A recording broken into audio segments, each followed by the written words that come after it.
It's exactly the same thing, and the precedent has been set that if you are a woman and you therefore perhaps more likely to cry easily and get overwhelmed, then you're allowed to have a half a day's grace to calm down so that you can maintain your dignity when you concede defeat. And so in effect, she's conceded defeat, but it's conceding defeat as far as I can work out in a woman way, which is to send a chap onto stage to concede defeat on your behalf. Like George Galloway didn't bother turning up to his count when it was clear. I'm not saying George Galloway is a woman, but although he is left wing, and so there may be, and he did dress up as a cat, and suckle Rudalenska, but it's low T for sure.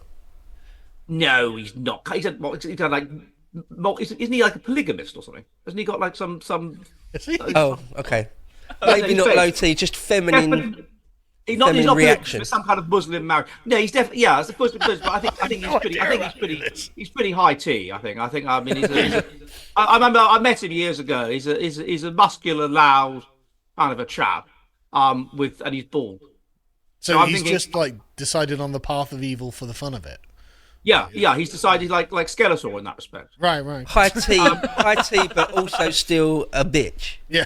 Yeah, but Skeletor is a little bitch, right? But he's really muscular. He's got these bulging muscles. Yeah. You had Skeletor when you were a kid. Never made sense. Bulging muscles, mesomorphic body type, but just a little bitch in his little castle, little Eight Mountain, with his little evil Lynn and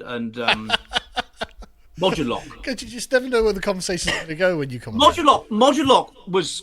They were all quite high T, weren't they? I mean, they all kind of they were on steroids. But the thing is, 80s cartoons were kind of like the Western version of the Iliad. Everything's amazing. Everyone's buff. So. You got to take it on the physiognomy alone. With the exception of Orko. Orko was quite low T. Well, yeah. He was an alien. Orko didn't lift. And Man at Arms was roided to the max, though, wasn't it? No, in every cartoon they all were. Roided to the max was Ram Man. Do you remember Ram Man? Yeah. He had no neck.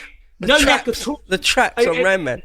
Oh God! I mean, that guy was just pure muscle. If he was a WWF wrestler, he'd be dead by 30. But he wasn't. He was a defender of Castle Grayskull, as is Trump. Getting back to the topic, he's the defender of. Good thinking, but also good metaphor. That was a nice weave there. Yeah, I know you got to weave it in. You got to go off on tangents. Go off on the tangents, then weave them back in. That's the kind of thing Jonathan Bowden would do if he was here, but he's not. I